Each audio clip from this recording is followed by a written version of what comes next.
If you want to be the best, you got to beat the best, and the best is blessed, baby. All right, gentlemen, we've been over the rules. Protect yourself at all times. Follow my instructions. Keep it clean. Touch gloves if you wish. Let's do it.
Hosted by Zay Bonez, the MMA Brotherz.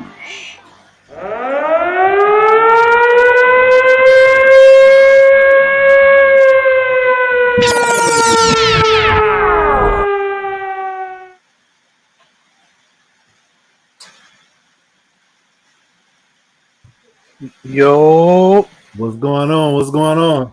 what's up, bro? Not much. Happy Friday. Happy Friday to you too, TGIF. Yes, sir. Yes, sir. Hello, everybody, and thanks for tuning in. This is another episode of Straight Talk MMA. I am Zay. And this is Bones. We are the MMA Brothers. We are here to talk about the one and only UFC 295 coming to you live tomorrow night, November 12th. No, November 11th. I'm sorry. Madison Square Garden. New York City. New York City. New York City. Yeah. Really excited about this one, man. This is a hell of a card from top to bottom. It's the annual November MSG show.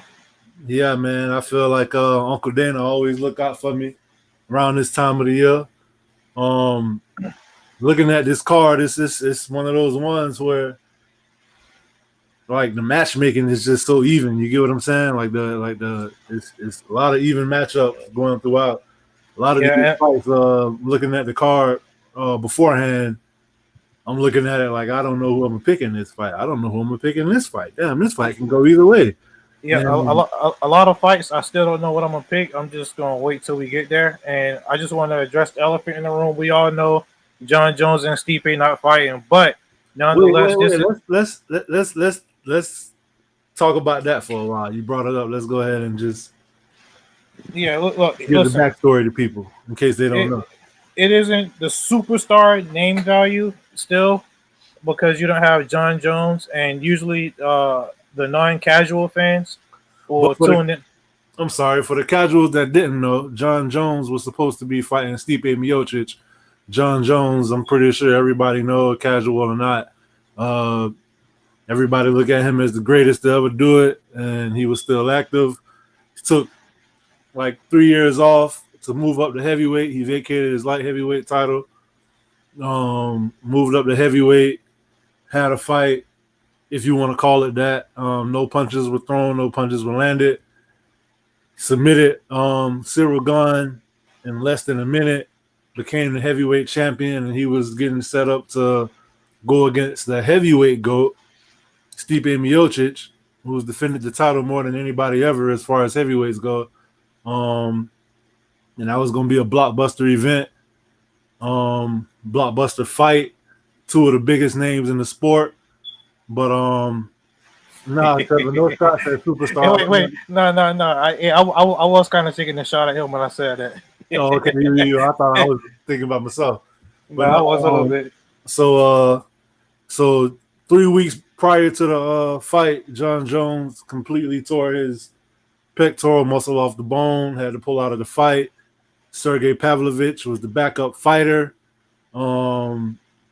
They said they didn't want to quote unquote disrespect Stipe Miocic by having him to fight. Which is offensive. I'm offended by that.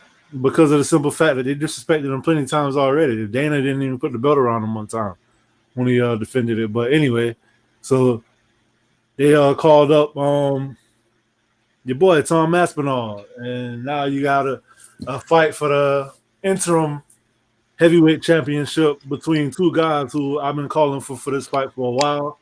So what's your thoughts on that, on the way that affect this card? To me, it doesn't affect the card too much because I'm still very excited for this fight and for this fight card in general because, we're going to go through the matchups, but top to bottom, it's a lot of bangers in there. The co-main event is a true heavyweight fight because, disrespect to Stipe, but he hasn't fought in a while. He's been kind of inactive.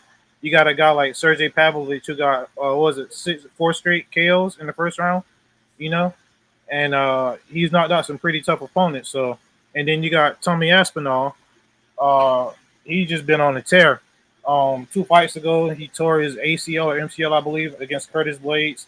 And then he took about a year off, and then he came back, and he finished Marcin Tybura in the first round. So, I always wanted to see what they both would do, each one in the heavyweight title fight, because they're both, to me, like in the top, I would say 4 heavyweights in the world. So I'm really excited for it. And then the main event, you got my boy Yuri versus Poatan. I cannot complain about that at all.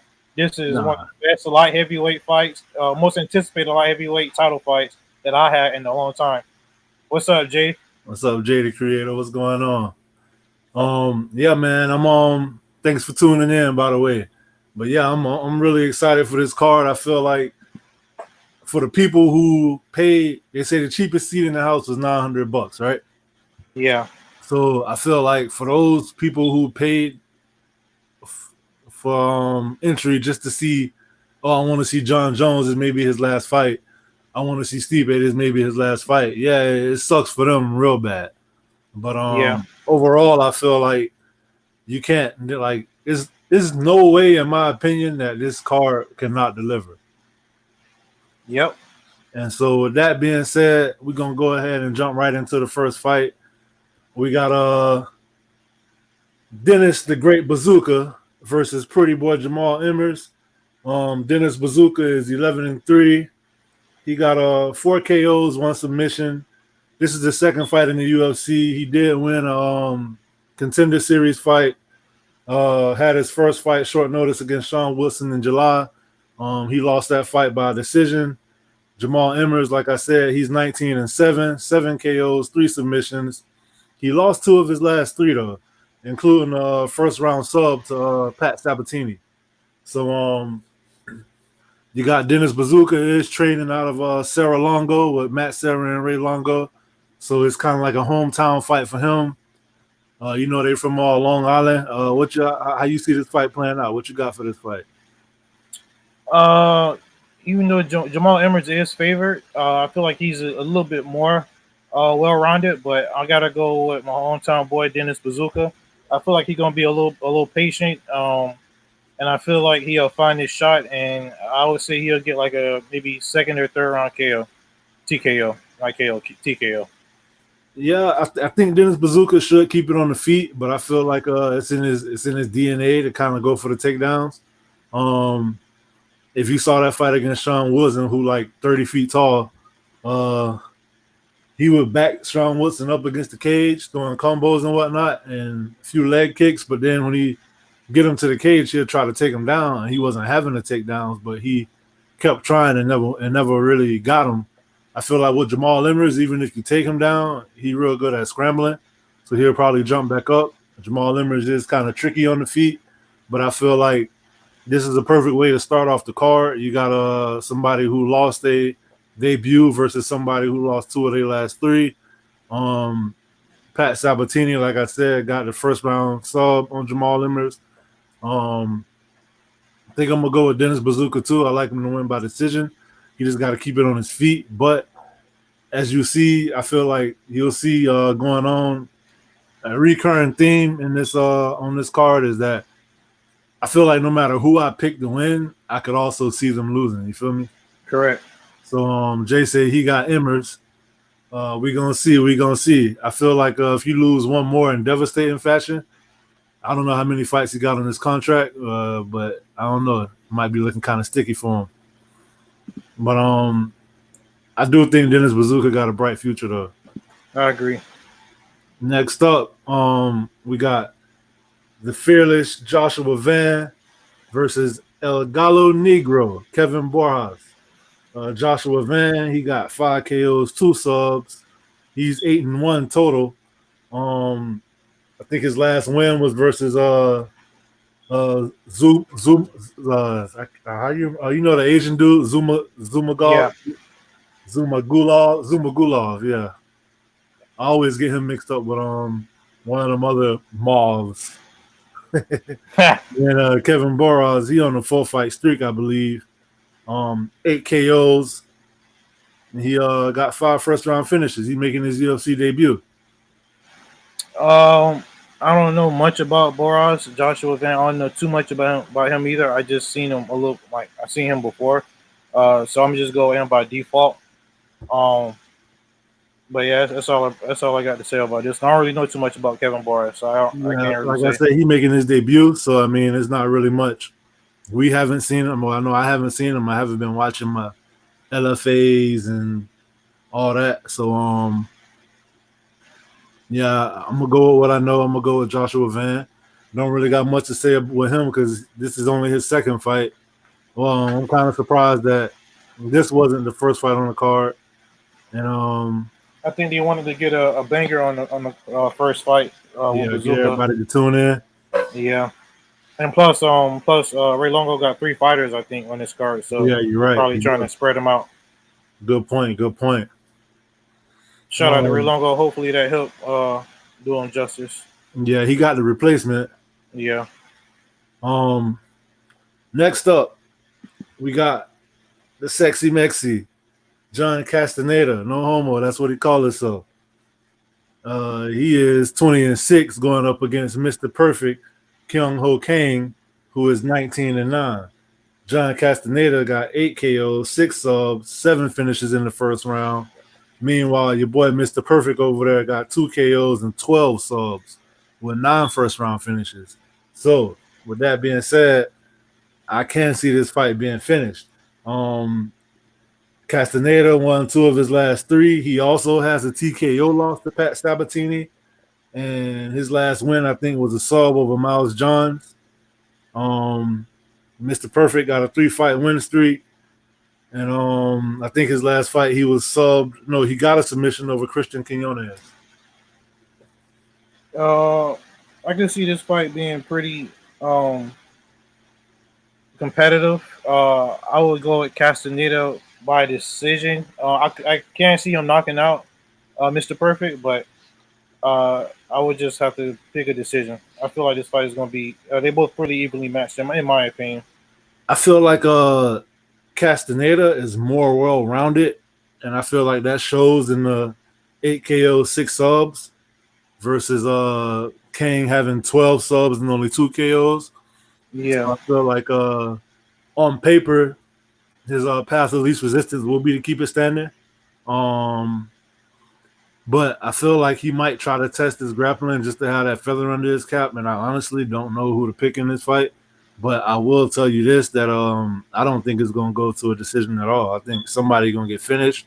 I can see either guy subbing the other, but I could also see Castaneda getting the TKO. So I don't know. I'm going to go – who you got? Castaneda. All right, so I'm gonna go Mr. Perfect by TKO ground and pound. All right. I see that's at a catch weight too, and if you look at the odds, it look pretty much damn near even. Yeah, 135, 114. Yeah, Which it's goes pretty back to even. what I was saying. Looking at the odds on this fight, I see 190 to 164. I'm actually surprised Jared Gordon favored in this fight. Yeah, I mean, but not. I'm not. Is he really though? I mean, yeah, I guess a little bit, but it's 190, 190. Yeah, that's not a big favorite, but still. Right. I think it's because Marco Madsen. He probably I think he pushing 40, and 40 in the lighter weight classes. This is lightweight, by the way. You got Jared Flash Gordon, who is 19-6, versus the Olympian Mark Madsen. Mark Madsen is 12-1. Jared Gordon got 6 KOs and 2 subs. Mark Madsen got 3 KOs, 3 subs. His last fight was a loss to Grant Dawson. Before that, he beat Vince Pichel and Clay Guida. Jared Gordon, his past couple fights has been controversial. You got the no contest versus Bobby Green. Then I feel like he was robbed against Paddy the Batty. He definitely won that fight. I don't care what you or anybody else say. He won that fight. Hey, listen. I'm a Paddy fan, but I ain't gonna lie. He did lose that fight. I'll be honest with it. Yeah, he lost that fight and went in hot, ain't it? Yeah. We'll see him soon against Tony Ferguson. Yeah, man, that's gonna be another one. These last 2 pay-per-views of the year, man, it's like I got so much anticipation. It's almost like it's like the Steelers is in the Super Bowl and I'm waiting to watch it. You feel me? Yeah. I know not everybody know what that feel like. I know what it feel like. Who you got in this fight, bro? All right, so I'm looking at Mark Madsen's last couple of fights.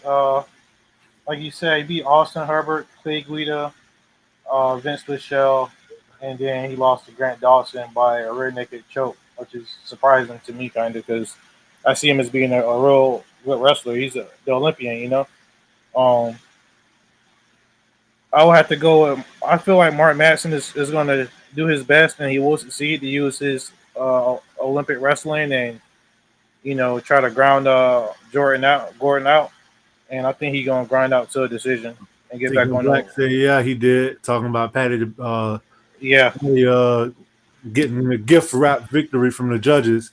He said he ain't seen the baddie in the cage since. Yeah, He got one coming up against Tony Ferguson in December. But yeah, I see Madsen grinding out a decision win, getting back on the win column.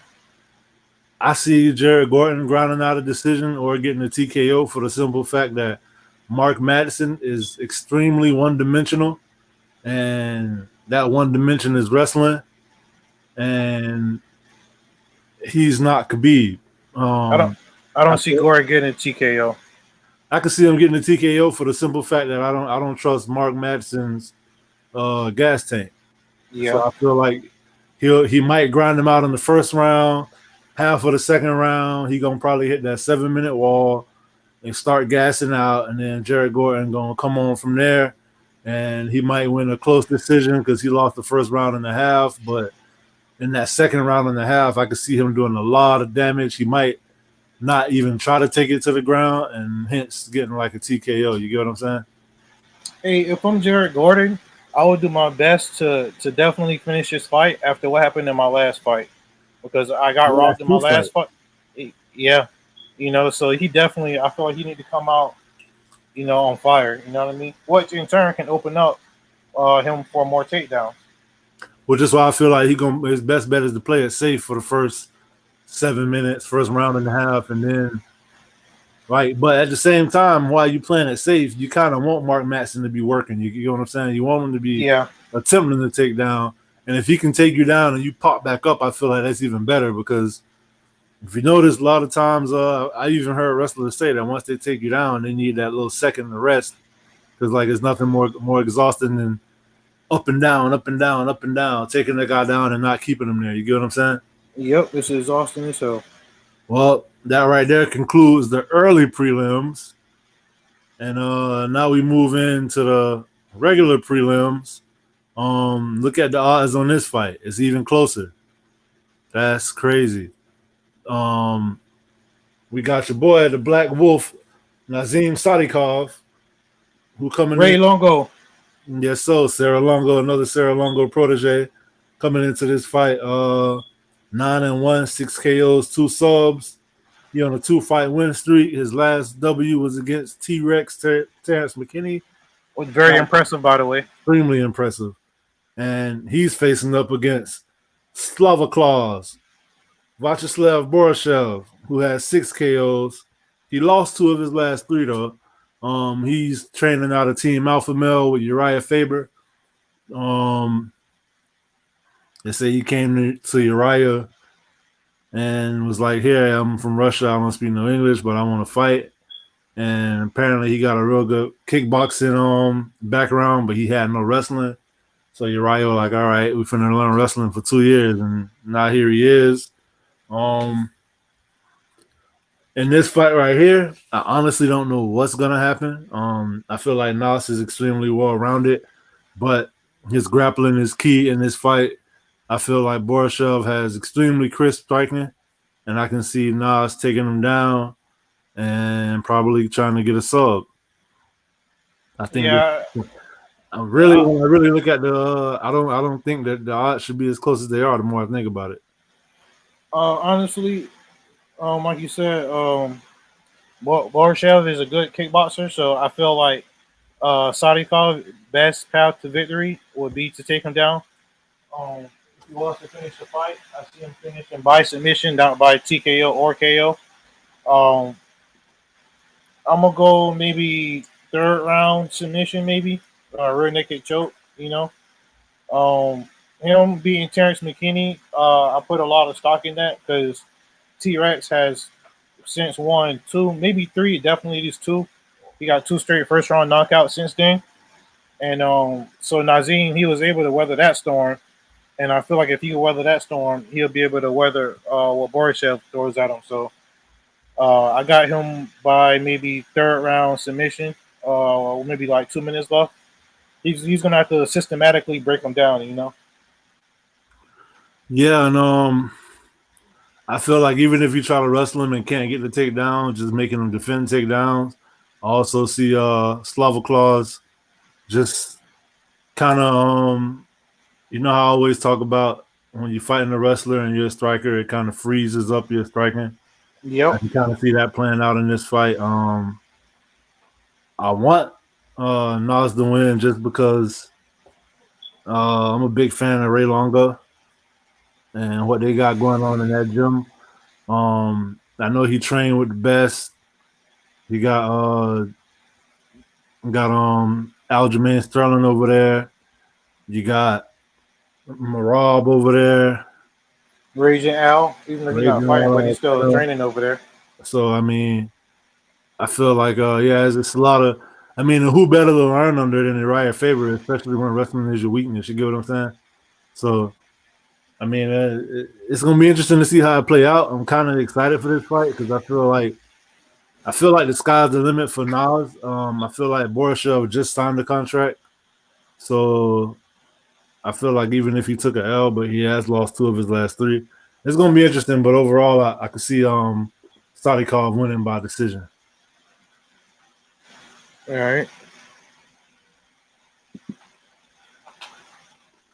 So next up, in the lightweight division, 155, the UFC brought back Roosevelt Roberts. He's taking this fight on extremely short notice.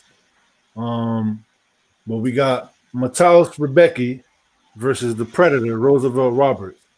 Mataus Rebecky is 18-1, 15-fight win streak.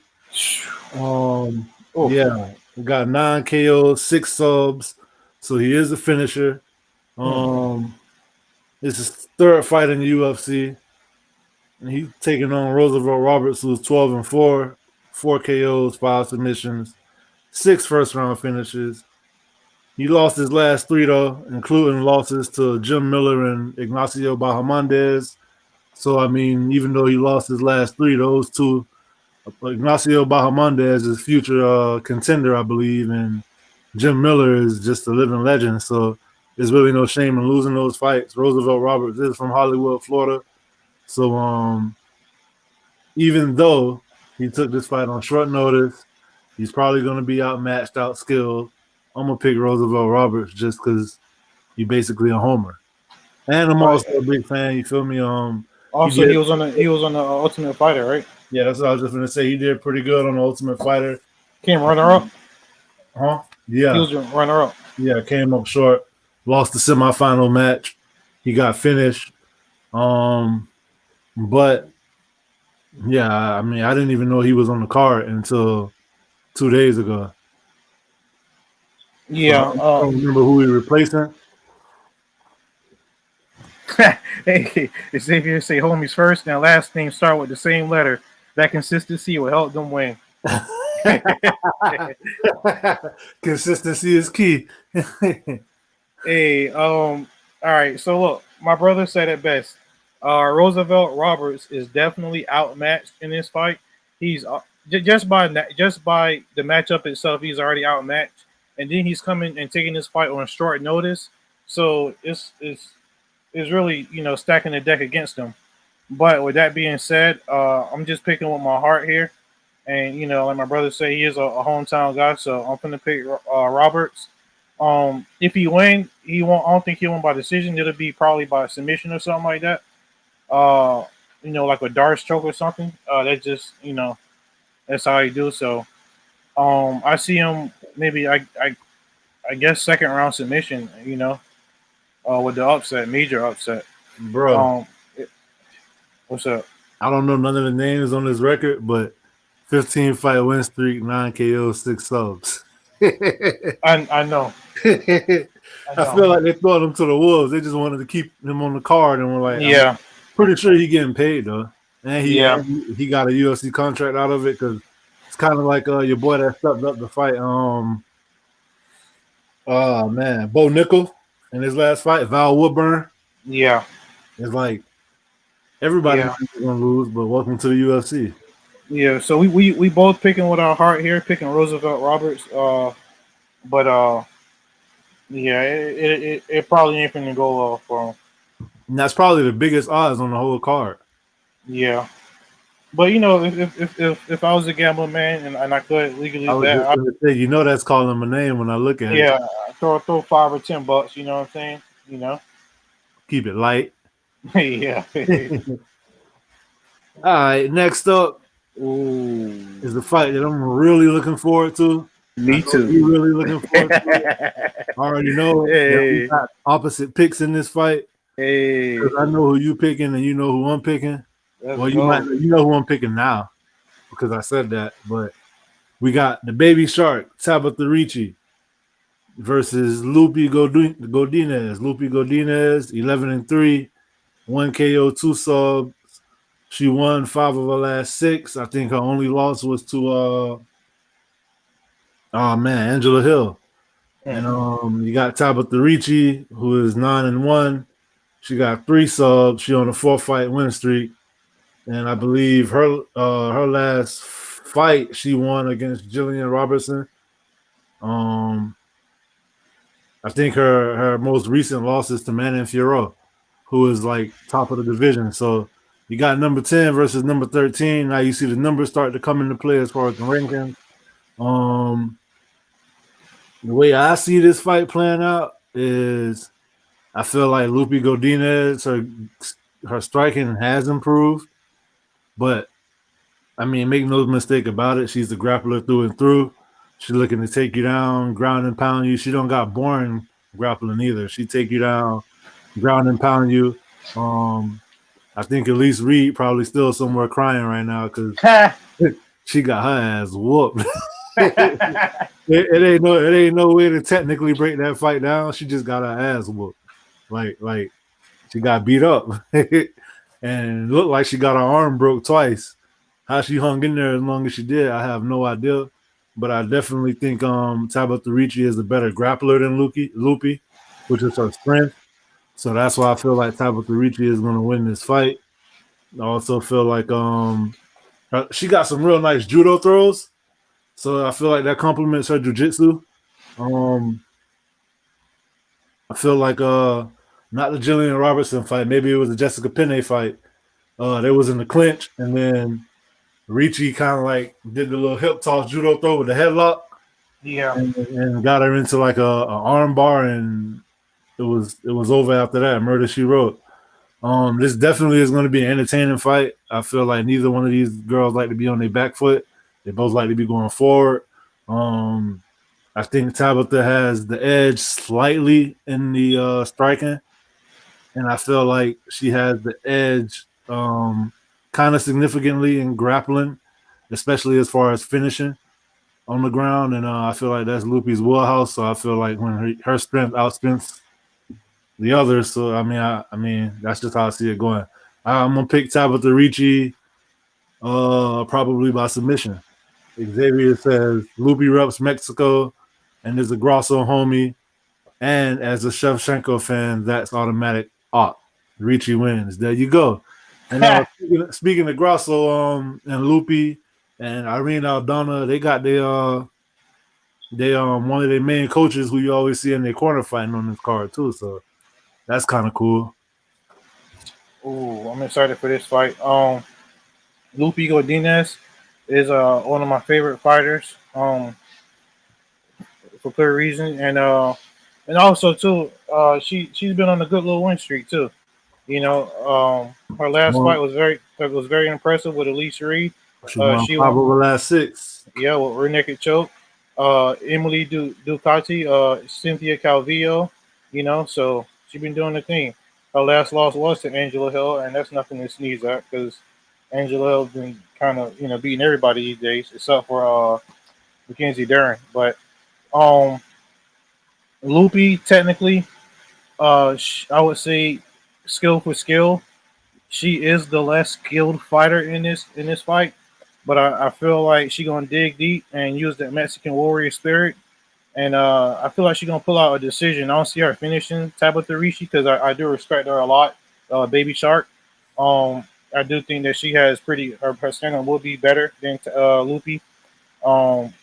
Lupi's best path to victory will be trying to get a submission, but I don't really see her submitting Ricci, so I'm gonna go with best path to victory. Yeah, I don't think she'll knock her out. I feel like she got a better chance on her feet, but and that's why I'm so excited about this fight because even though I feel like they both gonna test each other on the ground, they're gonna take it there, and I'm interested in it. It's almost like when Damian Maia went against Ben Askren. You get what I'm saying? But yeah, you see, I don't want Lupi to fall too in love with her hands though. You know, like I don't know, but yeah, I see her winning by decision though. I got her winning by decision. It's gonna be a upset victory for her. That actually she favorite 170. You know what I think? I think she gotta avoid the clinch. Yeah, because I feel like in the clinches where she'll be susceptible to those judo throws. Yeah, and listen, by her training with Grosso and not Aldana, but by her training with Grosso, why not? Because hey, you see, she got a fight coming up, and you see where they put her, right? They put her on a prelim. So yeah, she left a bad taste in everybody's mouth with that. Yeah, that tells you something. By you competing in a championship main event fight against one of the GOATs, your next fight is on a prelim. Yeah, that says a lot. So, but with that being said, I got Lupi winning by decision. I think she's gonna pull it off. And it's gonna be the biggest victory for her career so far. All right. Hey, question though. So if definitely you can obviously if Lupi wins, she's gonna be in the top 10 because she's gonna be the top 10 person. But if Tabitha Ricci wins, does she move up in the rankings, you think? And if so, I mean, like, so who would she replace? I don't know. I have to pull up the rankings and see, but I definitely feel like she should move up because Lupi, even though she's a 13, she's a strong 13 because she been on a little streak, you know? Yeah, you're right about that. Can't argue that, but I just feel like it would be kind of unfair to I mean, I guess it depends on what other strawweight matches they got lined up. So if somebody take an L, then they might fall, and that'll give room for her to go up. But shout out to a lot of fighters don't like fighting under their ranking, but I feel like you all have to do it because somebody did it for you. You get what I'm saying? So you get them. Exactly. Exactly. Hold on, I'm gonna pull up the rankings real quick and see. All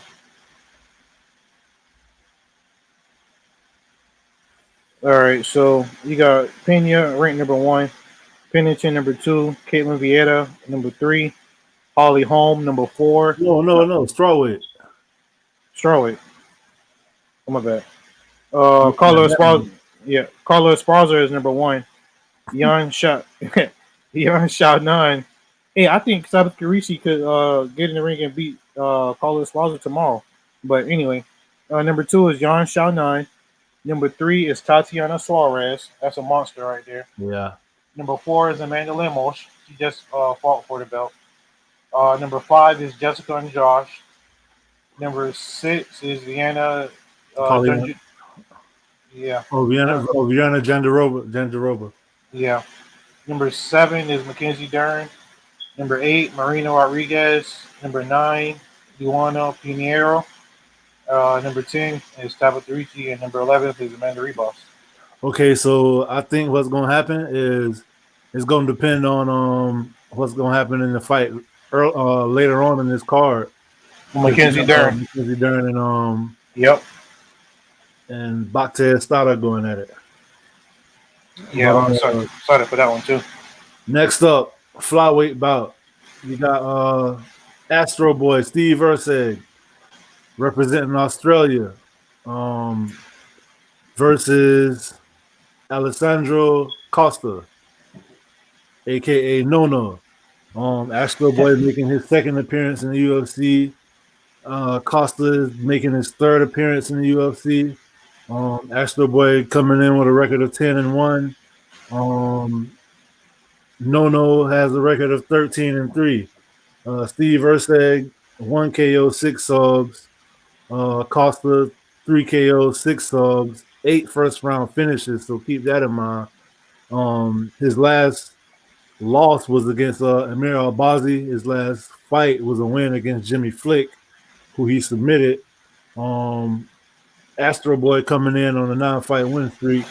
It's kind of rare to see somebody come into the UFC and have a number by their name in their second fight, but that's because in his debut, he took a short notice fight against David Dorovich. Yeah, and he systematically destroyed him. And he was ranked number 15. Exactly. So they gave him the number, and I could see a fast climb, kind of like Yuri had, kind of like both fighters in the main event actually had a real fast rise to the top, even though it was circumstantial with Peloton. It was kind of circumstantial, being that he had the history with Izzy and whatnot. But Steve Erceg definitely got a lot of hype behind him. You would think, based off of the one fight that I saw with him, I would think that he had way more KOs, but he only got one. But he seems like he only got one KO. Yeah, 1 KO, 6 subs. So I don't know. That just shows me that he has parts of his game that he hasn't showed in the UFC lately. I mean, well, at all, because it's his second fight. Alessandro Costa seemed like he liked to get people out of there early. He got the 8 first round finishes. Yeah, he's looking to come in and bang straight up. Yeah, and I feel like that if it don't pay off, like Chell always says, if you come in and try to win by knockout, you will not win by decision. So I don't know what his gas tank looking like. I'm honestly not too familiar with him. I don't remember the Albazi fight. I do remember the Jimmy Flick fight. I was kind of high on Jimmy Flick for a minute, but I mean, it seemed like he don't even know if he keep retiring and coming back. So I don't know what that's all about. But if I had to pick, I'm gonna just go with Steve Erceg just because of what I saw from him in his last fight. That really stands out. He seemed like he keep a real good range. I think he kind of tall for the division. He do got a big ass head though. My God. His head look abnormally big. So if he got a big ass head like that, he probably got a big brain. So I think he's gonna outsmart your boy and go ahead and That's not my boy.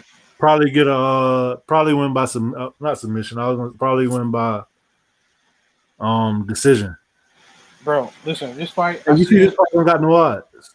Yeah, I know. I don't know why. Listen, this fight is going to play out exactly the way I'm going to tell you right now. Alejandro Costa, he's going to come in and rush and catch him with like a hook. He's not going to drop him. He's going to stagger him, get him up against the cage, and he's going to go in for the kill. Usyk is going to catch him with an elbow, drop him, and then catch him with a darce or something like that. I only see this fight in the one way, and that's with Usyk dropping him and then catching him in the submission. If Steve is nicknamed Astro Boy and he doesn't wear those red tube shoes, he will lose this fight. Hey, I can't tell you how many times me and Damari watched Astro Boy when he was like a kid. We watched that shit like 3 times a day. Hey, look at his winning his finishes though. You got guillotine, rear naked choke, arm triangle, rear naked choke, guillotine, rear naked choke. So, I see him definitely finishing with either a darce or a rear naked choke. That seems to be his go-to move, his favorite move. And I feel like RNCs are kind of like, I mean, to me, when you got that many rear naked chokes, it tells me that guys be wanting out. Exactly. Because like I said, I'm not sleeping on Costa. He's going to come in and he's going to bring the heat, But I feel like that's going to leave himself open, and that's going like Usyk. I don't see him getting a clean KO. I don't know if he got the power to do that, but I definitely see him catching him with an elbow, like getting out of range and stepping in and catching him with an elbow or a jab or something like that. And then Costa dropping, and then he seeing in his hooks and getting the submission. Vic said, "Why he look like he already lost in the face?" He do like he want to cry. Yo, shout out to Vic, my brother from another mother. What's up, Vic? All right, so you got Usyk by decision, right? Yeah. All right. And then from there, it'll be interesting to see how they match them up. This is a fight that I'm looking forward to. In the featherweight division, you got Diego Lopez. He's facing off against Pat Sabatini. Diego Lopez is the guy who I said actually trains Lupi Godinez. He trains Irene Aldana. He's a head coach for Alexa Grasso. You might see him in the corner a lot in his fight kit. It's kind of curious to see if he's actually going to be in Lupi's corner. I doubt it. But I'm really high on Diego Lopez. Pat Sabatini, 18-4, 2 KOs, 11 subs, 7 first-round finishes, and 1 of 5 of his last 6. Diego Lopez, 22-6, 8 KOs, 12 submissions, 13 first-round finishes. He made his UFC debut against number 9 ranked Movsar Evloev, and everybody thought that was just going to be a brutal beating, and he actually hung in there, lost the decision in an impressive fashion. How can a loss be impressive when you're making your UFC debut and you're taking on a top 10 guy in the world and you're taking the fight on like 2-week notice, 12 days to be exact, and you show the way he did. He almost finished that fight 3 different times. One could even argue and say that he won. It was a kind of controversial decision.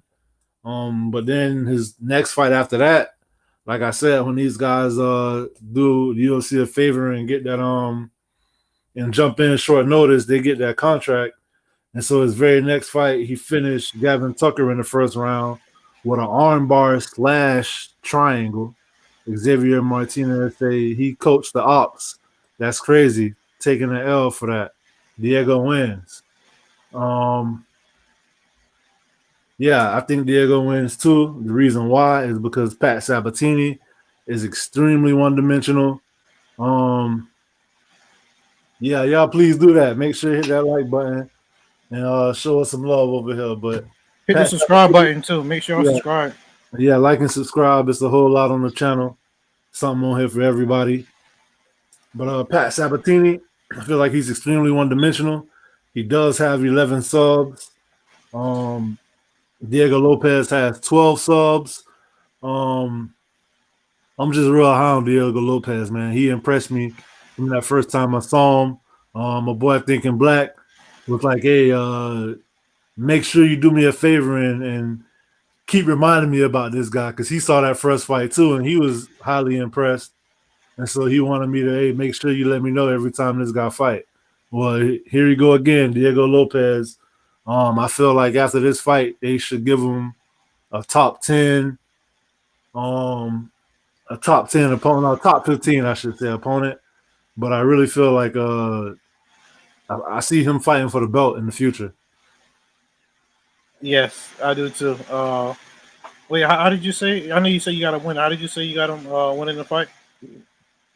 I don't know. I could see him winning it in the first round. And I think obviously if he's gonna win in the first round, he's gonna finish it. And that's the thing with him. I feel like he can finish him on the feet, but I think he gonna hurt him on the feet and make him shoot for a reckless takedown, because that's all Pat got. And also, Pat Sabatini does get hit a lot. He gets hit a lot. His whole thing is to like a Terminator style mentality where he gets hit and keeps moving forward to try to get the clinch or get the takedown and wear you out, basically. I think I've seen him hurt in almost every single one of his fights. Yeah. I got Kettle One, vodka on the rocks. I got Long Island iced tea, Captain Morgan. That's my go-to. I got Diego Lopez winning. Like you said, I don't know how he could knock him out. He can submit him. You know, he can just destroy him for 3 rounds. I'm not really sure. If I had to pick, I will go with a knockout in the second round. I see Pat eventually getting desperate. I don't know how early that'll happen. I think it'll take about a round and a half for that to take place. But I don't think so. yeah, I eventually see he's gonna get His desperate. go-to when he's desperate is just his go-to in general. You get what I'm saying? Yeah. So, hey, do me a favor. Click those arrows on the upper right by I got you.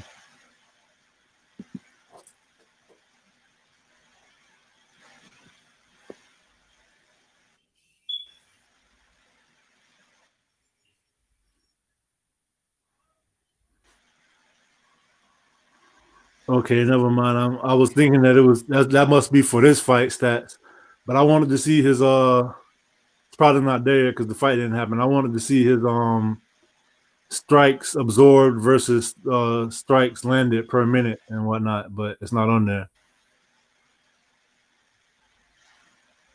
Yeah, hold up.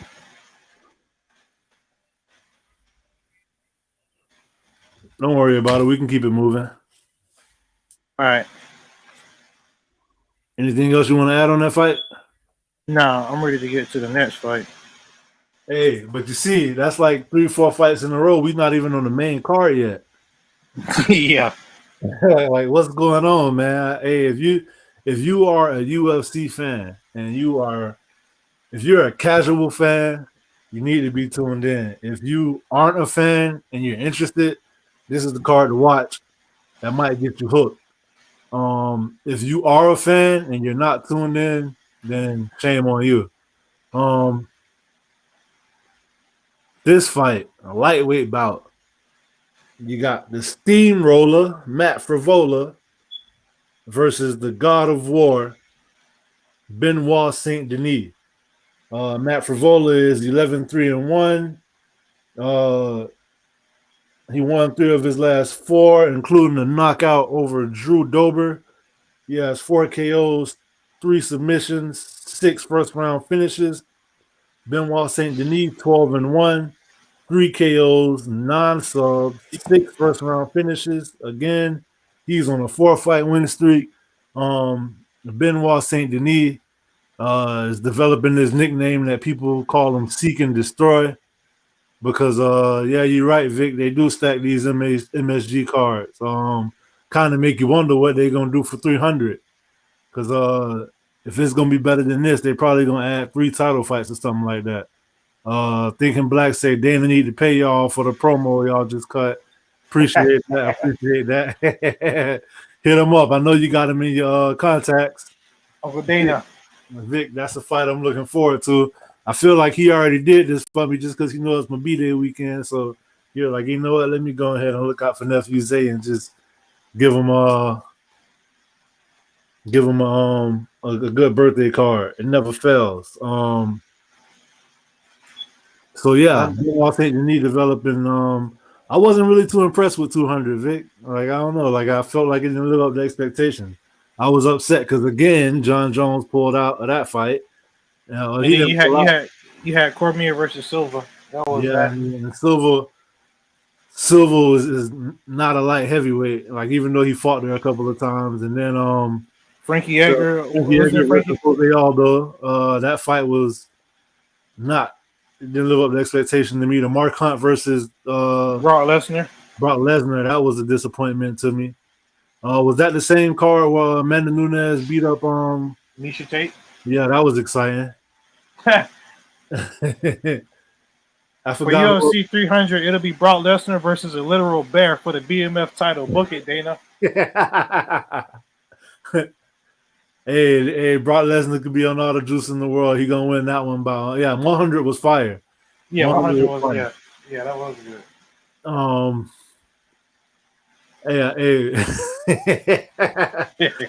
Dana say, if that's what people want and they're gonna buy it, yeah, I'm in.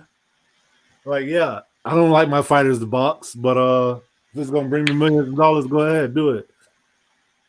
But yeah, so Benoit Saint-Denis developed this nickname Seek and Destroy because that's exactly how he comes in. You mentioned the term Terminator earlier.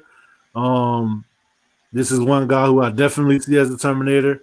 You would think that he would have more knockouts than submissions, but his ground game is slept on. His last fight, he literally just broke Thiago Moises. Like, that was crazy, bro. And the way he does it, he gets hit a lot, like, but he's just in your face nonstop. He gonna bring it. He gonna sling him. He like a gunslinger, man. It's almost like Matt Frevola. He's developing a little more patience in his game. He's well rounded, but I think both of these guys take pride in being entertaining. Whoever wins this fight is definitely. I feel like the person who's looking to get more out of their UFC career than just being an entertaining fighter is probably going to win this fight. This is interesting to see because I feel like this is going to be fight of the night, by the way. If I didn't say that already, I'm saying it now. This is going to be the most entertaining fight on the card. And this on the prelims. That's crazy. Matt Frevola, I feel like he got they both got knockout power. But I feel like Matt Frevola probably has a little bit more power. Benoit Saint-Denis could very well wear him out and just break him. He can definitely take it. They both got good chins.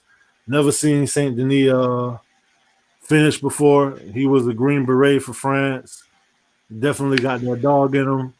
Matt Frevola, like I said, he come to bring it. Another protege of Matt Serra Ray Longo. He from Serra Longo, fighting in his hometown, his backyard. Basically, he from Long Island. They in MSG. I don't really know who's gonna win this fight, bro. I'm sitting here trying to hesitate and stall, but I don't know. I can't really pick. You gotta pick. I'm gonna let you break it down first. All right. So, the best term for Benoit Saint-Denis is the Terminator. I did use that term to describe the other guy, but I said that he tries to be like a Terminator, but this guy is the actual Terminator. You know what I mean? He embodies that. His last fight in Paris, France was extremely impressive. The way he just like destroyed Thiago Moises and it was just nasty. You know, he's a straight up warrior. Like you're gonna have to basically kill him just to get a W, basically, you know. He has a lot of endurance. Even though he has power, I would say that Frevola definitely has more power.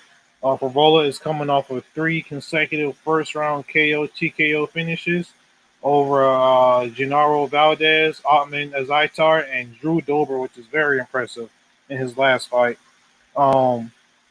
Saint-Denis, he's going to come in, and I feel like he's going to leave himself open for Frevola to get that knockout punch, and I feel like Frevola is going to sleep him, to be honest, because he's going to leave himself open. And Benoit Saint-Denis has never been in the cage with, I feel like, somebody with the power and the tenacity of Frevola. You know what I'm saying? Because he's not going to quit the way Thiago Moises did. He's not going to give up. Even if he's beaten, battered, and bloody, he's going to still keep coming forward. So I feel like Frevola's going to drop him and get the KO win. And it's going to be the biggest pop of the night.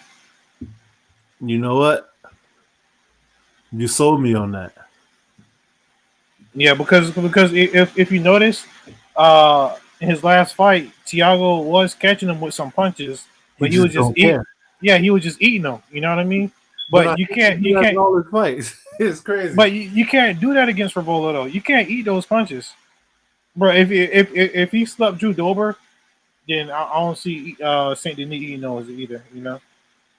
BSD has 3 names compared to Matt's 2. Despite this, I think Matt can overcome those odds and win the fight. Hey, Xavier on the roll right now. Those damn Xaviers, boy, we cool as hell. Yeah. Yeah, all right. Nah, you already conceded. Yeah, I can see that playing out the way you said it. Benoit Saint Denis is reckless. He's kind of like a little Wolverine. He's like a honey badger. You know what they say about the honey badger? Yeah. Honey badger don't give a you know. Yeah. So yeah, and it's good to see Frevola in the top 14. I felt like that win over Drew Dober was impressive. He knocked out the knockout artist. This can't be a prelim fight, bro. Did we get into the main card already? Yeah, I think Diego Lopez might have been the first fight on the main card. Yeah, okay. Because I'm just sitting here looking at this fight like, nah, this can't be a prelim. Anything else you want to add on that one? No, I'm looking forward to this. This is gonna be fight of the night. And don't get me wrong, I wouldn't be surprised if this fight did go 3 rounds, and Denis grounded him out. But I'm gonna just, I'm gonna go for 3 rounds. That means Benoit Saint Denis, we're gonna have to put his chin in the legendary category. Yeah, because he's finna eat some shots. He's finna eat it. The question is, can his chin withstand the power, the Mjolnir that Frevola is gonna bring? And then you got to see if it do, then what Frevola gas tank look like in the later rounds, because it will be tested. Like he forces you to throw just out of defense to get him off you. You get what I'm saying? Yep. All right. Next up, we have a women's strawweight bout that I referred to earlier. You got Bate Extada, Jessica Andrade, who has a record of 24-12 with 9 KOs, 8 subs, 11 first-round finishes. She's facing off against Mackenzie Dern. Mackenzie Dern has 7 subs, 6 of them in the first round. She won 2 of her last 3, including wins over Tisha Torres and Angela Hill. With this fight right here, I'm wondering what's going on. No odds at all. I'm wondering what's going on with Jessica Andrade. She's been extremely active, jumping weight classes too. She's been up to 135, down to 125, down to 115, back up to 125, down to 115. She's been extremely busy, and I don't know how good or bad that is. I know she is going through a divorce, so I don't know if she's just trying to stay active to keep herself busy. But as I'm saying this out loud, it kind of made me reference back to Alexander Volkanovski, how he was begging to stay busy. Yeah, and make you wonder, like, I guess for a lot of them, this is like therapeutic. This is the out. I don't know if you're trying to make the money or what, but she took like quite a few short notice fights in that span. Her last win. This will be her 5th fight this year. Her last win was against Lauren Murphy, and that was in January. February, she turned around and she fought. I can't remember who she fought in February. I think she fought Aaron Blanchfield. Got submitted in the second round, and then after February, she turned right around in May and got knocked out in the first round by Yan Xiaonan. Yep. And then in August, she got submitted by Tatiana Suarez. Yep. All 3 of those women are potential future champions. Jessica Andrade is a former champion at strawweight. She's trying to get back to that fight against Zhang Weili.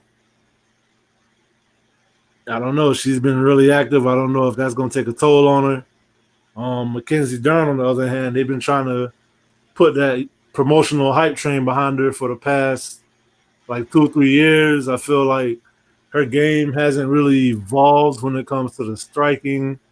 Well, it has evolved a little bit, but even with really, I would say her game hasn't evolved when it comes to the wrestling. Jiu-jitsu, everybody knows that her jiu-jitsu is legendary. Female Damian Maya, world jiu-jitsu champion in the black belt level as far as gi and no gi, several times over.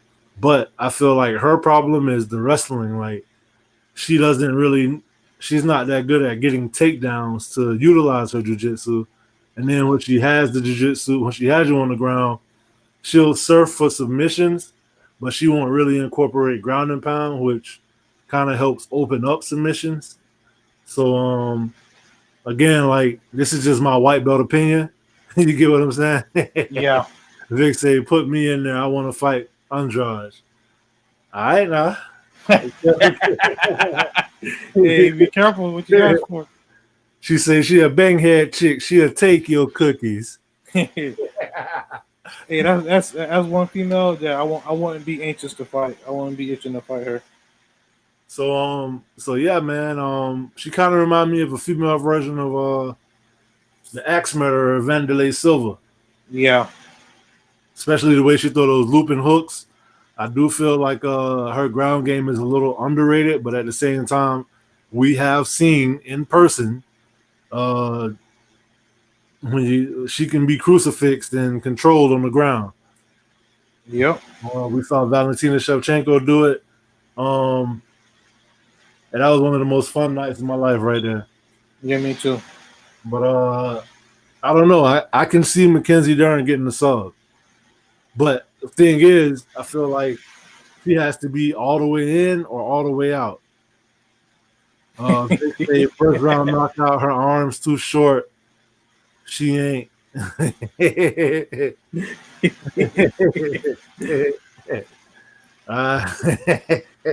So yeah, man. Why you picking on her? Though? Why you want to fight her?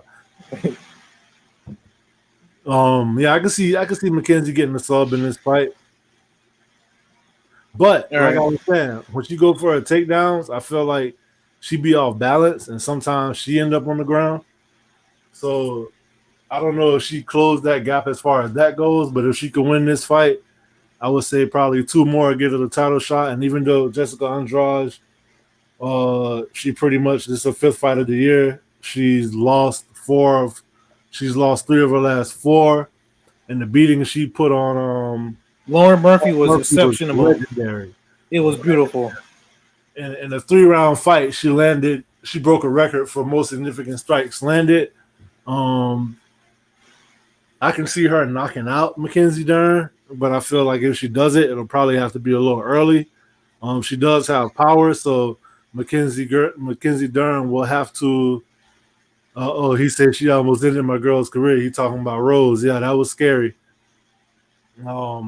That was definitely scary. That's why they call her bate extada, which translates to pile driver in Portuguese. But like I said, if she could weather the storm of Mackenzie Dern, I feel like Mackenzie Dern got to be careful in a clinch situation. She got to be like in or out. Like if she all the way in, she got to be getting the takedown, but she can't hang out like in that close range without being clinched up. Even if she's in the clinch, she got to be careful not to get pushed up against the cage because I can see Andrade letting loose with like elbows. I think Andrade's going to use a lot of leg kicks, but at the same time, if she get one of those caught and taken down, she could get subbed. I think I'm going to stick with my pick and go Mackenzie Dern submission until I see something different from Jessica Andrade because I feel like either she's fighting too frequent or I don't know what it is, but she's been taking a lot of L's lately. All right, so the more likely outcome in this fight is exactly what my brother said and exactly what Vic is saying. Round 2 submission Dern, but I'm a huge Andrade fan, and just to pick against you, I'm finna pick Andrade. I feel like I don't know if she's necessarily gonna knock out Mackenzie Dern. Mackenzie Dern obviously stand up isn't up to par with Jessica Andrade, but Mackenzie Dern is going to look to get her in the clinch and take her down and everything like that. I can see either Andrade picking her up and slamming her and not knocking her out, but just slamming her just to break the guard and then getting on top of her and doing some ground and pound. Or Mackenzie, but that might be how she get caught in the submission. It might be. She gonna play a dangerous game. It's gonna go one way or the other. It ain't going to decision, but or I can see them getting in the clinch. And Andrade's catching her with like an elbow, on the temple or something like that, hitting the spot and her dropping or something. Andrade's too aggressive submission artist dream.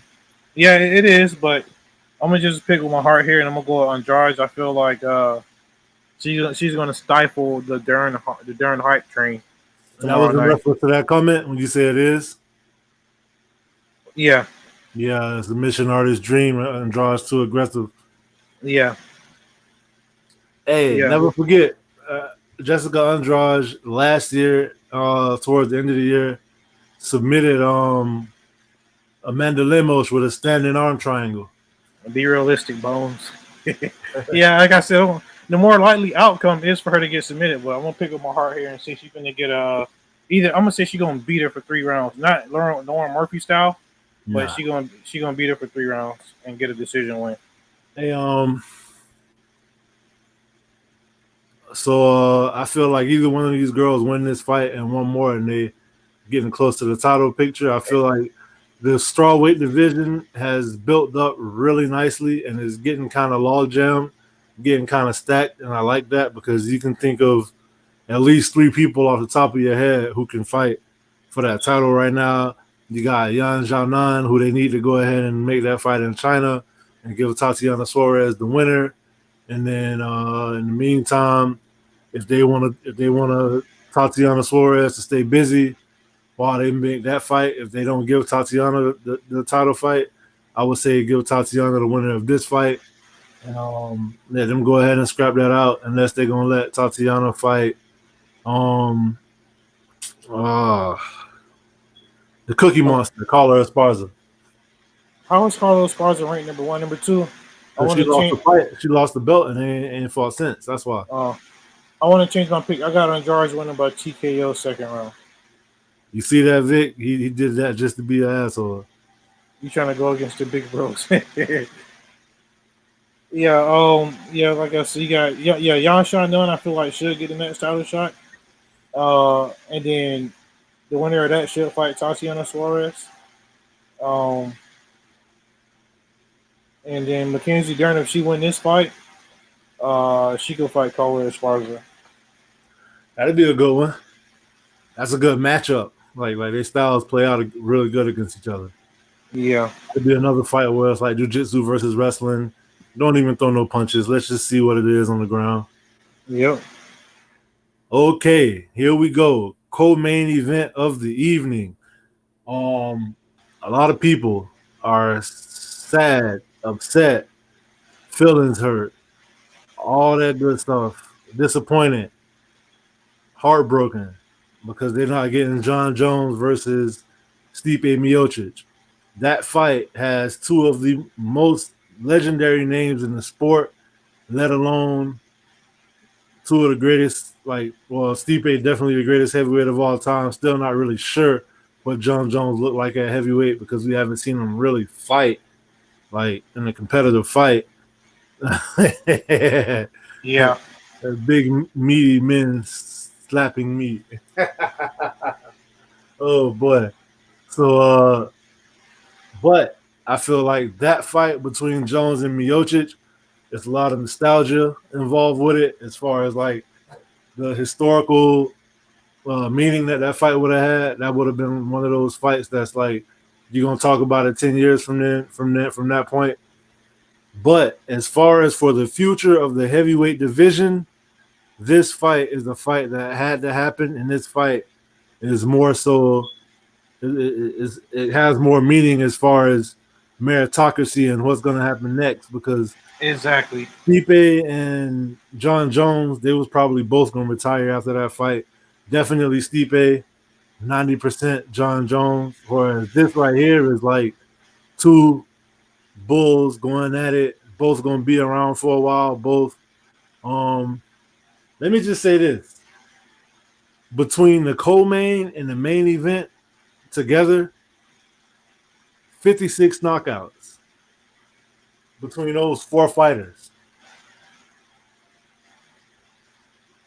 You hear what I'm saying, bro? What was it, a 96% finish rate? It's insane. It's really insane.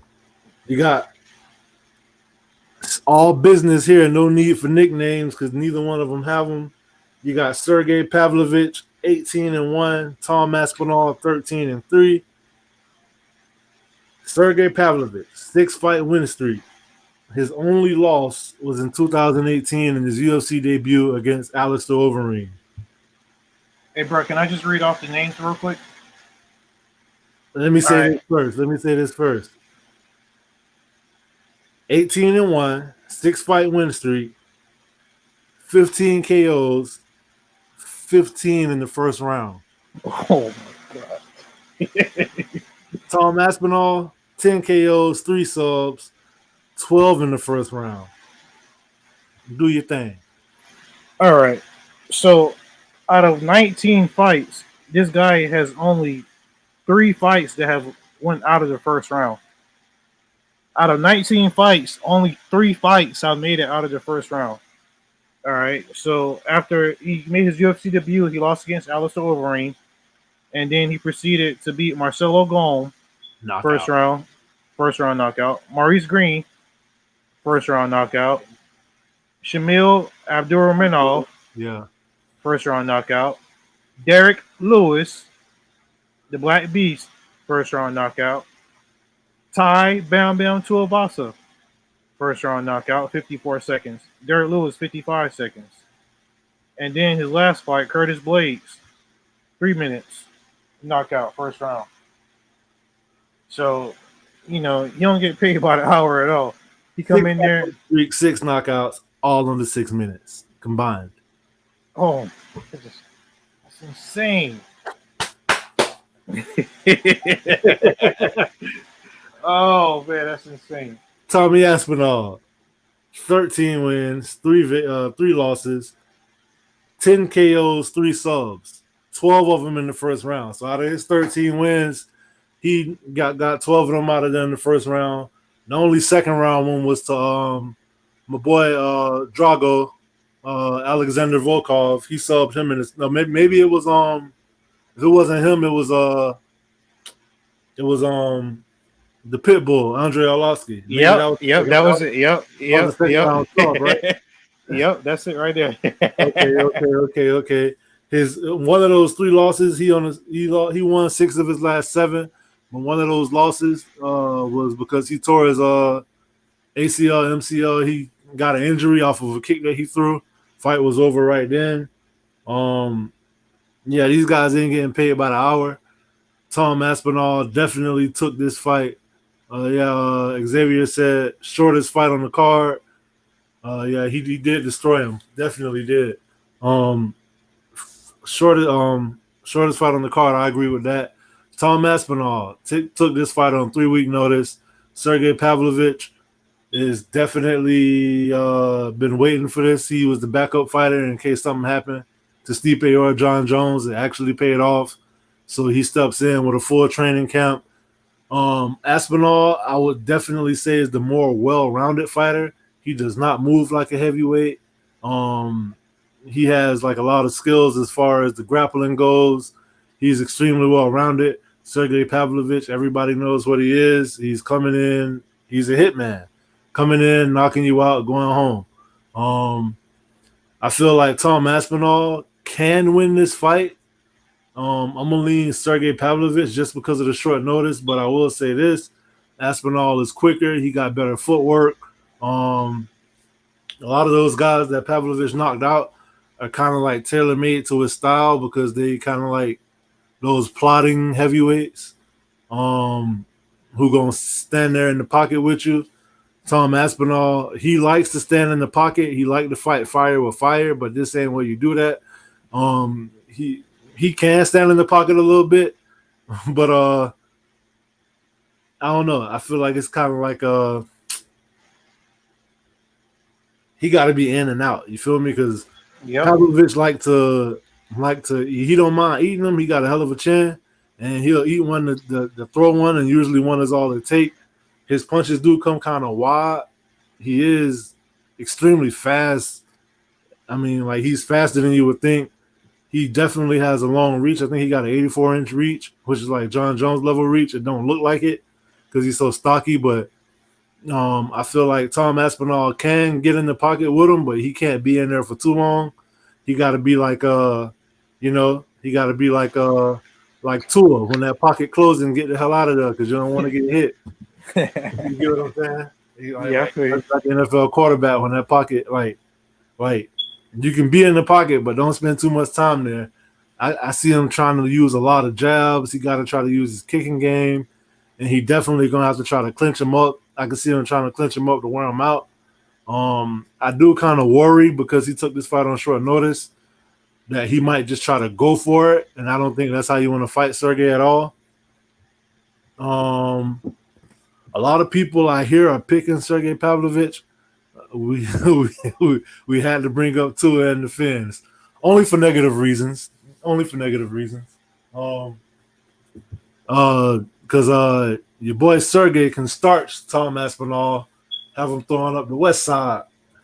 Yeah, man, I'm gonna go ahead and pick Sergey. I feel like everybody else picking Aspinall because he's the more well-rounded fighter, but I just feel like that having that short camp is definitely going to be detrimental to him. But then again, you never know. I mean, I'm really impressed with him, and I do feel like he's the better, like he's the better heavyweight skill for skill, put it that way. And I don't think this is going to be the only time they fight either. Bro. Oh, I'm so excited for this fight. Sergey, I feel like he definitely can knock out Aspinall in the first round. I wouldn't be shocked if it happened, but I feel like if I had to give an advantage on the feet, I would have to give it to Aspinall just slightly because he's more in and out and he has the footwork. He's more light on his feet. Like that last fight against Tabora, so he was just so light on his feet and so quick and just it was real impressive. The one knock that I would give Sergey is that his head is a little bit when he does come in for his shots and stuff. So I feel like with that being said, he has the opportunity to get caught. It's there. It's available for Aspinall to catch in on it. I see Aspinall, jabbing him and doing a lot of damage with the jab. I would say, maybe I would have to go a first round TKO for Tommy Aspinall because I feel like Sergey definitely finna come in. He definitely finna try to knock him out, and he gonna leave himself open a little bit, and the head gonna be straight up, and Aspinall is gonna catch him with some nasty jabs, and might even drop him with a jab or something, just because Sergey is off balance, and he may lean into the punch a little bit, I definitely feel like they got the right two guys. And I also feel like if Aspinall can get this fight to the ground, that changes things dramatically. Oh, yeah. I feel like if he get into the ground, it's his fight. You feel me? If he can take down Sergey, then it's over, I think. I don't nullify everything I said. And I'm just really interested to see how this is gonna play out, man. I'm really excited for this. I can't wait. Yeah, and like I said on the show opening, and like my brother said previously, this isn't the John Jones and Stipe fight. But if you were to take, Hey, I can't hear you. Can you hear me now? Yeah. If you were to take the two best heavyweights of the division, like John Jones, notwithstanding because he's a champion, and Stipe, he hasn't fought in a while, but these two right here, they've been putting in the work consistently for the last few years, so I'm definitely glad that both guys are getting the opportunity to get the belt. Hey, bro. What's up? Question. So, What's up? this is for the interim heavyweight title, right? Yeah. You already know where I'm going, don't you? Yeah, I already know what's going to happen. I heard you got a little deflated. You're like, yeah. I already know what's going to happen, bro. You know what's going to happen. So what I want to know is, they saying Stipe versus John Jones next year, probably in the summer. First of all, do you think that fight is ever going to happen? Because I don't. Nope.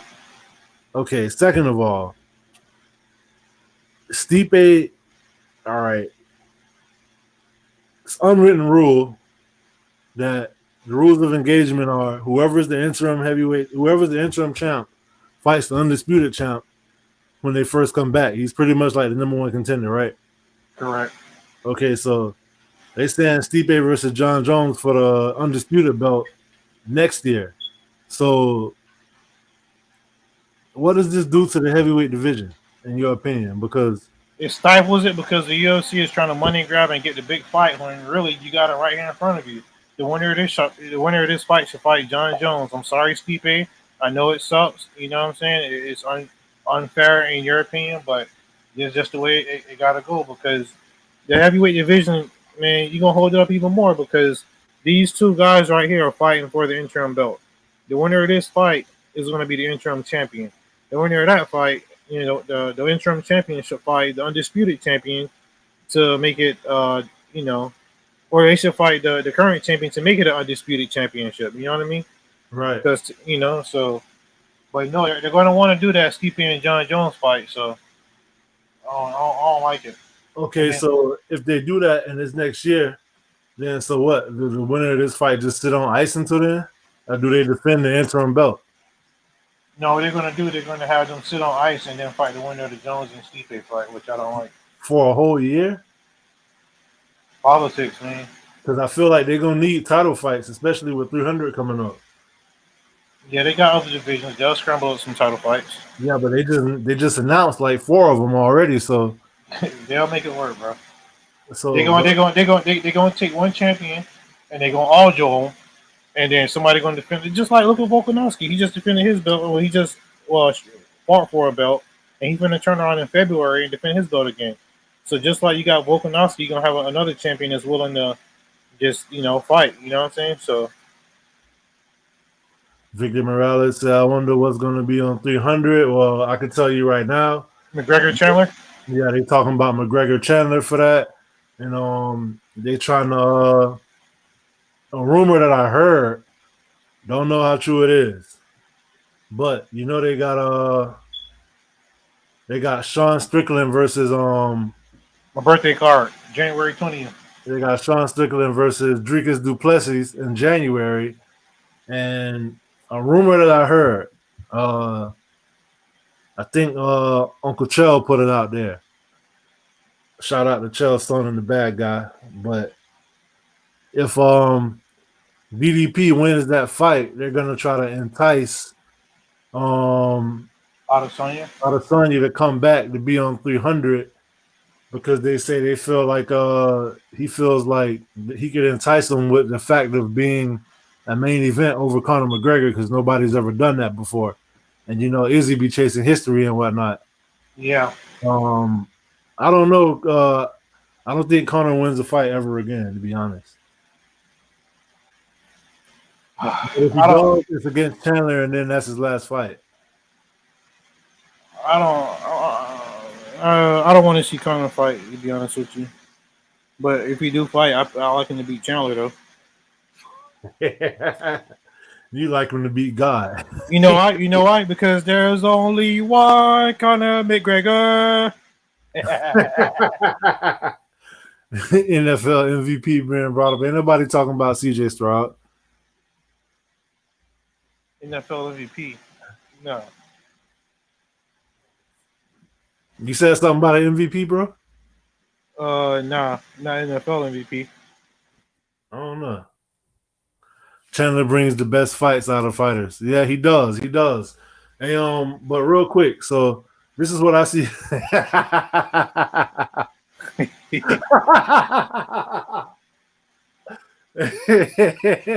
Hey, it comes with his abracadabra bag. hey, you put a comment out from like 2 months ago. Hey,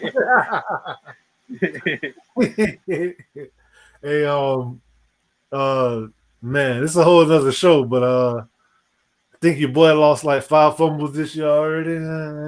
You know, in team. And we're gonna say that for Sunday, man. But yeah, so he threw me off. That was funny though, cause I gotta give you that one. But yeah, basically, all right. So the way I see this playing out is, I feel like John Jones is gonna come back. Well, I don't think he's gonna come back to fight Stipe, but even if he did, I just feel like it don't make sense that him and Stipe fight. Definitely know Stipe is gonna retire. Vincent, how you saying that song? What about Ricky Hatton? Yeah.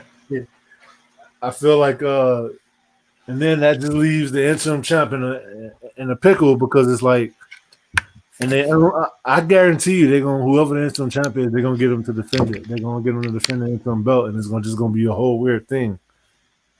Against who? John Almeida? I don't feel like John Jones and Stipe need a title for that fight to be as big as it's going to be. You get what I'm saying? I agree. You don't have to put a bet on that. You could just make this for the undisputed belt, and then that way you can go ahead and have those two fight. It could still headline the pay-per-view because it's a big enough fight. And then if John Jones does win, which, let's be honest, I mean, I know I know John Jones is great and almighty and whatnot, but Stipe definitely had a good chance of beating him. But if John Jones was to win that fight, then that's how you entice him. Do you want to come get the belt back? You get what I'm saying? Yep. That's how I see it, but I'm not Dana. What do I know?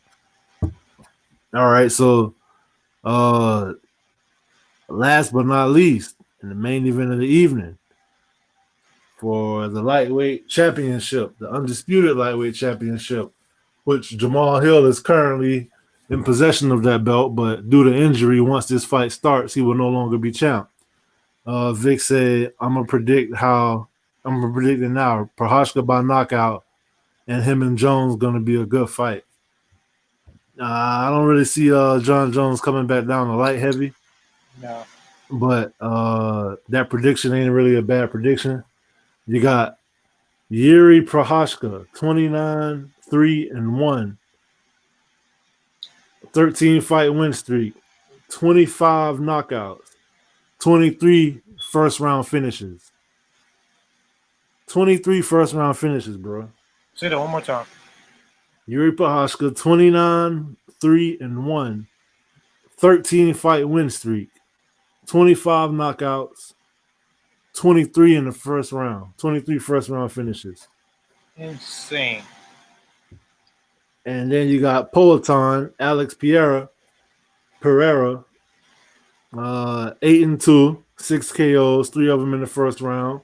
If you look at his resume, I mean, he don't got a lot of fights, but he was a legendary kickboxer, 2-division champion kickboxer. Then he came up to the UFC, went to knocking people cold. Poatan translates as Hands of Stone. He worked his way up to Israel Adesanya. They already had history. He beat him 3 times in kickboxing. Was it 2 times in kickboxing? Then he knocked him out in the UFC. Took his belt. Former middleweight champ, moved up to heavyweight. If you look at his resume, even though he only got 10 fights in MMA, he has 3 champions on his resume. He finished Israel Adesanya. He finished Sean Strickland in the first round, who was the current middleweight champ, and he beat Jan Blachowicz, who was the former light heavyweight champ, and now he's fighting his fourth champion. If you win this fight, that'll be 4 champs on his resume within 11 fights, which is insane. Oh boy, Yuri Prochazka's last fight, he was knocked out by King Mo. Yuri wins after he brings the tree trunk he cut with his bare hands into the octagon and smacks Pereira with it. First round KO. TKO. All right. So with this fight, this is a really interesting style matchup for me because Yuri is a wild man. If you've never seen him fight, I suggest you go look up his highlights or something like that because he's one of those guys that has this awkward, like nobody can really mimic his movement, in my opinion. He's one of those guys you could just watch his silhouette of him shadow boxing, you'd be like, hey, that's Yuri Prochazka. You get what I'm saying? Because like the way he moves is so unorthodox. He throws things from weird, unorthodox angles. And he got nice head movement, keep his hands low. He is hittable, extremely hittable, because he tries unorthodox techniques. Knocked out Dominic Reyes with a spinning elbow up against the cage. Nasty. If you haven't seen it, YouTube it. Yeah, just YouTube his highlights, man. Like nobody really moved like this guy. Throw the punches from the weird angles. He got really good knockout power. You got Alex Pereira. He's the more technical striker, in my opinion. Like I said, he's moving up from middleweight. Nobody knows how he used to make 185. At 205, I don't think his power carries as much as it did. And at 185, like I feel like he's fighting bigger, stronger guys. I only saw him fight in this division once, though. So, I mean, everything I'm saying could just be BS. I just probably didn't see enough. I mean, he only fought in this division once. So, we'll see. I feel like one of the difference, yes, he is a samurai. He lived a samurai lifestyle, Yuri Prochazka, all the way down to the hairstyle. Seemed like a really humble guy, a really deep thinker. And he has I feel like he got a high fight IQ, but he take a lot of risks. Both of these guys fight with their hands low, which makes me feel like this fight won't go to decision. It won't go all 5 rounds. I don't know how much wrestling Yuri got. He was kind of getting done in by Glover till he pulled off that submission in the last 10 seconds of the round. Keep in mind, Alex Pereira, his mentor is Glover Teixeira, and he stood in the corner and watched Yuri Prochazka take the belt from Glover Teixeira. Bro, I feel like that hasn't been talked about as much as it should have been. I agree with you. Like, that's a major storyline in this fight. And go ahead, I'll let you finish. No, go ahead. What's what you gonna say? No, bro, Polstein is a cerebral assassin. You feel me? Like he's the kind of fighter that it's a lot mental with him. You know what I'm saying? Like Right. he's a Brazilian warrior, and I'm not just saying that just as conjecture. He's actually a Brazilian, fucking like Aztec warrior. You know. So with that being said, yeah, he embodies that. He really does. Yes, like he's from the Brazilian jungle in the Amazon rainforest. You feel me? You know, with the face pin and the headwear and all that kind of stuff, with the bow and arrow and the poison darts and all of that. That's him. You feel me? He lives that lifestyle. And with that being said, when he seen his mentor, Glover Teixeira, get beat by Yuri Prochazka, there's like a video shot of him just standing there still with that stoic face that he always have. Like his mood don't change, but he just had that look. And he was looking at Yuri, you feel me? And you knew then that he was just thinking like, yeah, I want to kill this guy. You know what I'm saying? Like that's his mentality. So he's been wanting this fight for a minute, and he's looking to get revenge. He looked at Jamal Hill. Yeah. Yes. Yeah. Yeah. It's like, bro, like whenever somebody beat Glover, you'll see Yuri's shadow just standing there in the background, staring at you. Pereira. Yeah, Pereira. You see Yuri just staring into your soul. You'll see Polstein. You'll see Polstein staring into your soul. Hey, he remind me of what they call it, a golem. Gollum, yeah. Yeah. I feel like Pereira stands straight up, keep his chin kind of high. I feel like Yuri can touch that chin, but at the same time, Yuri is very unorthodox and he leaves himself open too, hands low. I feel like Pereira can touch his chin, just a matter of who got the more KO power. In this division, because I haven't seen it from Alex, I would say Yuri has it. I feel like a difference in this fight is going to be leg kicks. Poatan has nasty leg kicks. I don't really see neither one of these guys trying to grapple, but I feel like if Yuri was to try to grapple, that would be very much to his advantage. Although I will say it seemed like Pereira has been closing up those holes in his game. Yeah. With Glover, because if you see when Adesanya took him down, he looked lost. But then when Jan took him down, who beat Izzy with takedowns, he was able to get back up and he survived. Yep. So now I want to see if he can actually start the takedown altogether, or even who knows, he'll shock the world if he become offensive with his grappling.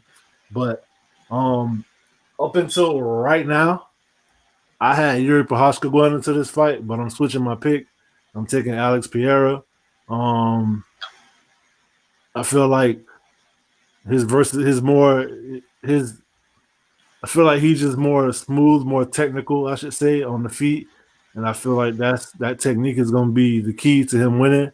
I do see him utilizing a lot of leg kicks. I haven't seen him in one fight, unless he ended it really early, where he didn't damage a person's leg. They come so fast, and because he don't really move his hips, he just whip his leg. I feel like it's kind of hard to see him coming. And on top of that, Yuri being out for a year, I don't know how healthy he is. This division has been in shambles ever since John Jones left it. John Jones vacated his title.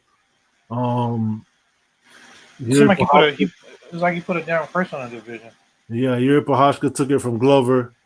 They were supposed to do the rematch. Yuri got hurt. He vacated the title. Jamal Hill steps in. Jamal Hill beats Glover. Jamal Hill gets hurt. He vacates the title. And now here these two guys are fighting for the vacant title. I feel like Yuri has the power advantage, but I'm going to go with the technique and Alex Pereira. Man, I'm so excited for this fight. I feel like this fight and the one after it against Jamal Hill. Yeah. Which I feel like, back to Vic asking that question about 300, I feel like that's going to be a showcase for this title too. I feel like the light heavyweight title will be on the line at 300. I feel like Jamal Hill going to fight the winner of this fight. And I also feel like, what's the title fight in December? Oh, they got two. The welterweight fight. The welterweight title might be on the line at 300 too, I think. Better be against Bilal Muhammad. Makes sense. But yeah, so I feel like this fight, it kind of comes down to angles, because Yuri, he's very unorthodox, and he comes at you with different angles, and also Poatan, he also comes with weird kind of angles too. He got that left hook from hell that'll just devastate and knock out anybody. So that's something that Yuri has to watch out for. At light heavyweight too, though, you think? Yeah, I wouldn't put it. I definitely wouldn't try to test it. You feel me? Yeah, I definitely think Pereira got more technique. I feel like Yuri is more like a wild man. You feel me? He take a lot of risks in there. If you go back and watch his fights, he take a lot of risks. He leave himself open. He even admitted himself that he felt like Dominic Reyes almost finished him. Oh yeah, because he got knocked out with the up kick. Yeah. Yeah, that's true. And don't forget, Glover was kind of doing him in. That was the best. Hey, to me, that was the best light heavyweight title fight in UFC history. Glover Teixeira versus Yuri Prochazka. You think all Alex got is a puncher's chance? I would have to strongly disagree with that. But that's the best thing about this. We're gonna see.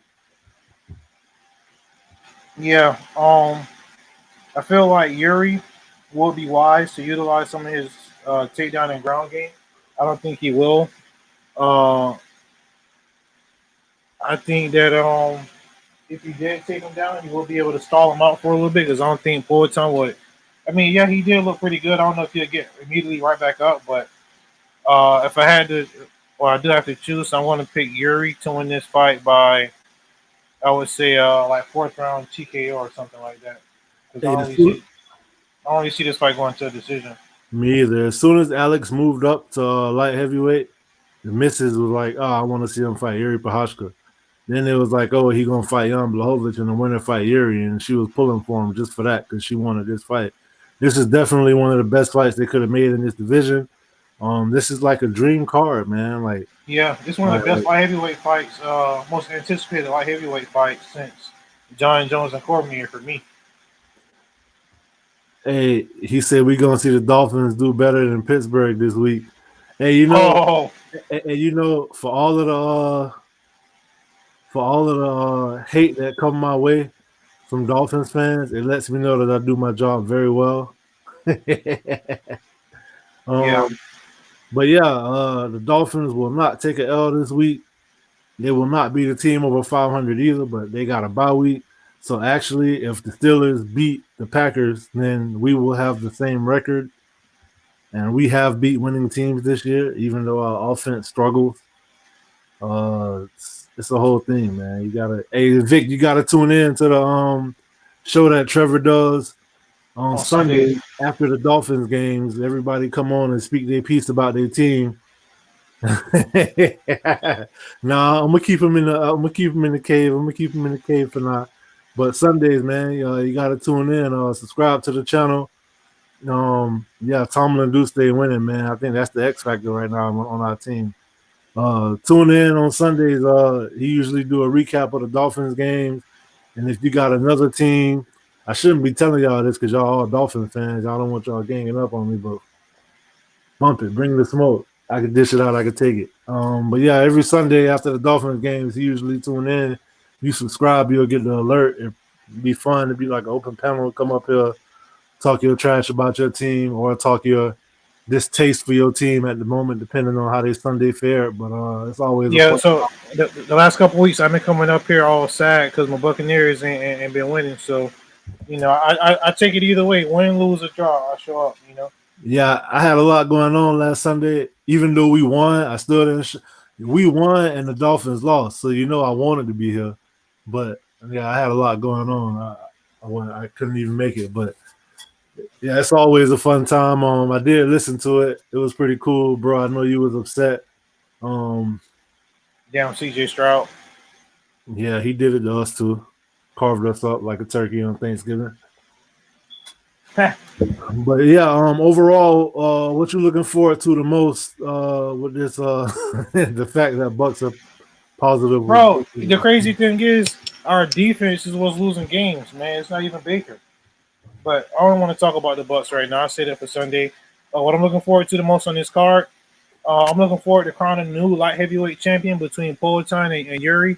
I'm really looking forward to that fight. I'm looking forward to Seek and Destroy versus Matt Frevola, the steamroller.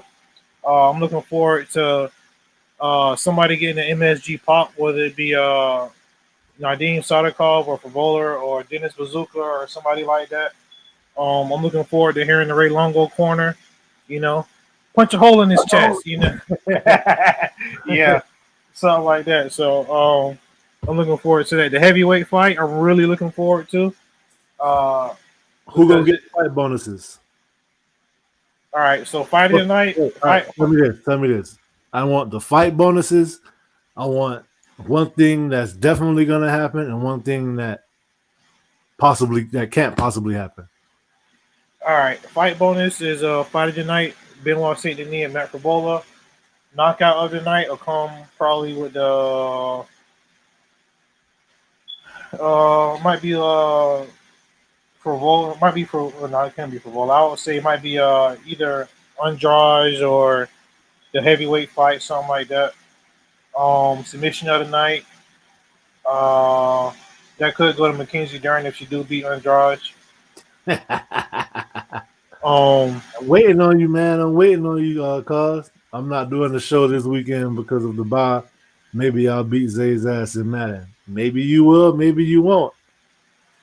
Hey, that's a matchup I'm waiting to see too, man. Yeah, me too. All you got to do is subscribe, man. Subscribe. Let me know when you did that. But what one thing that won't happen is Andrade submitting Mackenzie Dern. One thing that's definitely going to happen is you're going to see a devastating finish between the co-main and main event. Between one of those two fights, you're going to see a devastating finish. One thing that I say won't happen is the main event will not end up submission. One thing that's definitely going to happen is the heavyweight fight will end in devastating knockout. Fight bonuses will go to Steamroller versus Benoit Saint-Denis, the co-main, which is the heavyweight fight, and then the main event. Oh man, I might even say that it might end up being one of those nights where they give extra bonuses and whatnot. And yeah, that's pretty much that. I don't know if you want to get into a few of these announcements that they made before we go ahead and close out the show. Yeah, let's do like one or two fight announcements. I'm gonna pull it up real quick in the phone. I know for a fact they announced that the vacant women's Bantam. Wait, bro. Can I do that one? That's my birthday card, if you don't mind. Go ahead, do your thing. All right. So for the vacant bantamweight fight, we got Moreno Bueno Silva versus Myra Bueno Silva versus Raquel Pennington. Personally, no disrespect, but I was not excited for that fight to be a main event for my birthday card. Usually, Uncle Dana hit me with a McGregor or Ngannou. You know what I'm saying? The past 5 years, I've been getting a McGregor or Ngannou or something like that. Last year, I got my boy Deuce Deguedes versus Brandon Moreno. That wasn't too bad. It's okay. You know, so I texted Uncle Dana. I told him I didn't like having that women's fight in particular. Not just the women's fight, but that women's fight in particular for the main event. The women's fight. You know how anyway. Anyway, so he reached out to Dricus Du Plessis and Sean Strickland, and that is going to be the main event for my birthday card, January 20th. I believe that's UFC 2. I'm not sure what number that is, but I'm definitely excited for that fight. That's gonna be UFC 297. Yeah, January 20th. So I'm definitely excited for that fight. That's gonna be the main event. Co-main event is gonna be the women's fight. Also on that same card, they announced Murad Dvalishvili versus Henry Cejudo. Looking forward to that fight. In February, you got Alexander Volkanovski defending his featherweight title against Ilia Topuria. In March, that's gonna be UFC 298. Yeah, 299. You got Sean O'Malley defending his belt against Marlon Cheeto Vera. Let's go, Cheeto. Rumors that's going to be in Florida, but I'm thinking that they probably going to do 300 in Florida. That's just how I feel. They haven't really officially announced any of the venues yet for none of these fights, so I guess everything is just a guess. But if they do things the way they've been doing it, then that's what it's going to be. Also, they're looking forward to putting Islam Makhachev versus Charles Oliveira 2 sometime early next year. I believe that's going to be February or March as well. Can somebody please take the belt off of this guy? Go ahead. You go do it. Also, the UFC is I do believe that they signed Michael Venom Page. Yeah. I'm excited for that one. I would like to see him fight Wonder Boy. I'm excited for that. Other than that, man, thank y'all for tuning in. It's been fun as always. Really looking forward to tomorrow. It's gonna be one hell of a card. And I'm just excited, man. I'm on pins and needles. We'll be back Sunday morning. We'll get together looking for a time. It's a morning game that day too, ain't it? 9:30, yeah. I forgot who it is. I don't think it's nothing really that good either. I don't think so. Well, we'll be back Sunday morning. It's the Patriots. It's the Patriots and Colts. Yeah, it ain't that good. We'll be back Sunday morning, probably around 10 to go ahead and give you a review of UFC 295. In the meantime, also check out on this channel. You have Straight Talk. You got Man Talk Mondays every Monday 6:15 on the same channel, where they talk about all kinds of topics. We let these diabolical women have it when it comes to their chicanery, and just a whole bunch of different random topics in general. You get a lot of different point of views, and it's always a good time, always very interesting. Thanks for tuning in. Hit the like and subscribe. And until then, enjoy the rest of your weekend. Peace. Peace!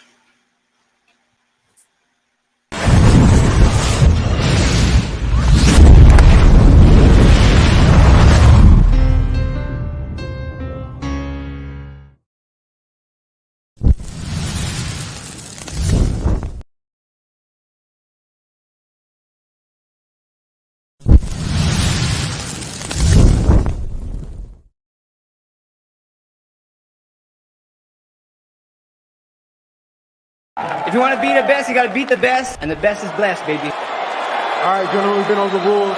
Protect yourself at all times. Follow my instructions. Keep it clean. Touch gloves if you wish. Let's do it.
Straight Talk MMA, hosted by Zay Bonez, the MMA Brothers.